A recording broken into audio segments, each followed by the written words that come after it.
I think it's clear to say Brad Holmes, Dan Campbell said this offseason, we're going to get better in the defensive secondary. And if you were up late last night, 10, 11 p.m. Eastern Standard Time, you already know this news, or if you're waking up, maybe you've seen it somewhere. But CJ Gardner-Johnson is signing a 1-year, $8 million contract, 6.8 of it guaranteed to lead the Philadelphia Eagles and come to the Detroit Lions.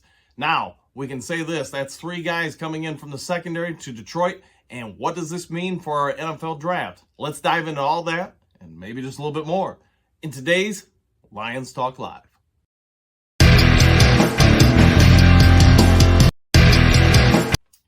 Well, greetings and salutations to everybody out there in YouTube land. I'm your host once again, Dan Thornton. I want to thank you all for tuning in today for Lions Talk Live. Hey, if you haven't yet subscribed, consider doing so. Hit that notification button, hit the thumbs up button, maybe even leave some comments in the section below. Now, let's talk about the revamped Detroit Lions secondary. CJ's going to come on in and he's going to add a piece that, be honest, we don't have. CJ can guard the nickel backs. He can play safety. He can play weak side backer. I mean, he is fast, aggressive, assertive, and a commanding presence out there. Basically, in a summary, he is a playmaker. Kirby Joseph made some plays as a rookie last year. Now you're going to put him out there. You know, Tracy Walker is a stabilizing force for the Detroit Lions secondary, which, yes, we were without for the vast majority of last season. All 3 of those guys, I think, are going to be on the field the majority of the time. Second, third down, unless it's short yardage situations. What does that mean? It means we're going to have a lot of speed, a lot of flexibility into defensive schemes that we can throw at opposing offensive coordinators and quarterbacks to try to confuse them. Now, you add in with the other cornerbacks we brought in this offseason. I will say this. It would appear the Detroit Lions are moving on from Jerry Jacobs and Jeffrey Okudah.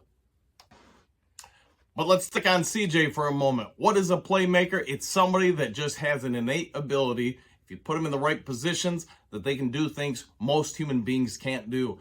And for a third-year player in the league, 5'11", super speed, I mean, this guy is going to be able to make a difference on the opposite side of the field of the tight ends, unless they go 2 tight end formation. So he is going to be somebody that's going to give Aaron Glenn flexibility to call different packages. Yes, I think we all are aware Aaron Glenn prefers man-to-man and getting after people. Well, I think we're also going to start seeing this upcoming season, you know, man-to-man, sure, but are we going to see some flexibility and be able to run more zone schemes and blitzes, zone blitzes? I think you're going to see that more out of AG throughout the season. Now, what does this mean for the NFL draft? Because let's be honest, if you're a Lions fan, this free agency has seemingly addressed the vast majority of the obvious holes that we have. Does it open up any kind of tells at what we're going to do in the NFL draft? Let's talk about that. At pick number 6, I think we can all agree if Jalen Carter falls there, the Lions are going to take him because it's a position of need. He is a game changer. If you watched the live stream I put on yesterday, yes, it was a test run. We're going to host them in the future, Sundays, 6 p.m. Eastern Standard Time. Feel free to tune in. But as we discussed on the live stream yesterday, let's remember with Jalen Carter, he's a 21-year-old kid. You know, he had a bad, 2, 3, 4 weeks. I think with the weight gain and everything, man, he's just a kid going through a rough time. You get him through that. You get him in a locker room with some stability, especially from the coaching staff, the ownership on down. He's going to be fine. So I would hope we could take him. Doesn't mean he's going to be there. At pick number 18, though, Osiris Terrence, and I'm sorry if I'm mispronouncing his name, the offensive guard from Florida. I hope we go after him. But look at our roster, and let's say where are the obvious spots that we need to address that free agency hasn't. Backup quarterback, I think it's telling at this point that the Lions haven't signed somebody. Defensive tackle, I would probably say that's also an option. And this might be a bit of a surprise to people, but unless DJ Shark does sign or somebody else, wide receiver. So those spots all seem like targets in the NFL draft for the Detroit Lions, whether it's just for depth purposes or developmental purposes or starting potential. But the other part, I would say, A.T. Perry, a bunch of us discussed it in the live stream yesterday. I'm really hoping that late second round, third round, we can go get this kid.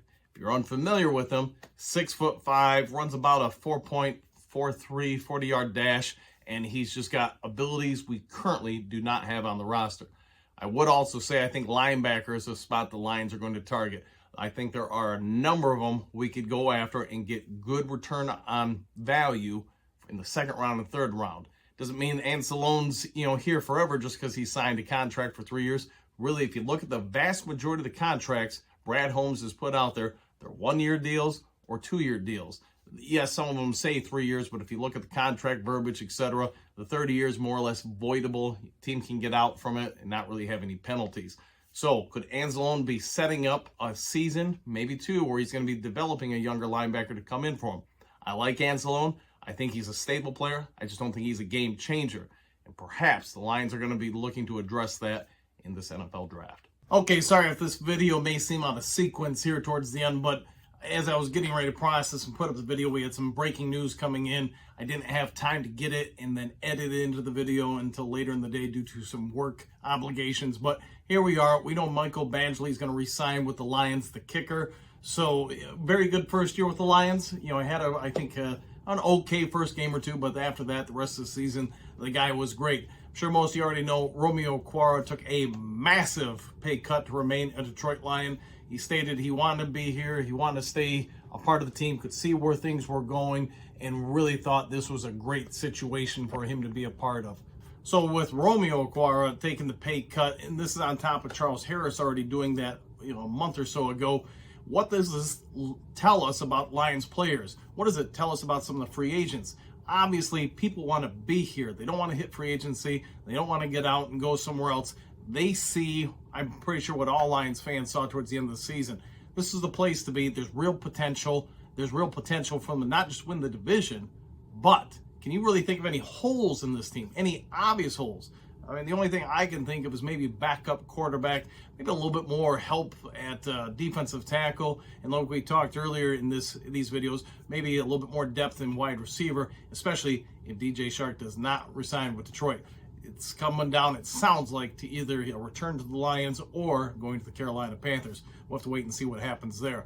Whatever it is, though, the Lions are becoming a talk around the NFL. And let's not forget, with all the holes we filled in free agency, we still have a ton of draft capital.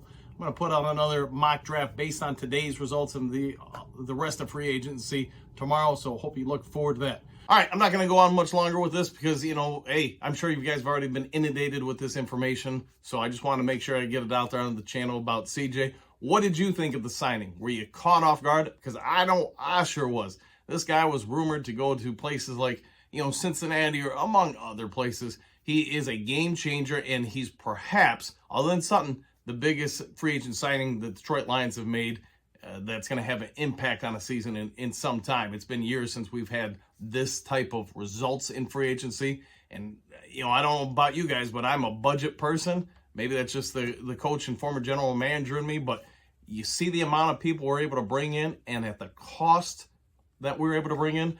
If we went after one or two big guys like, say, the Chicago Bears did, you wouldn't have had all of these signings.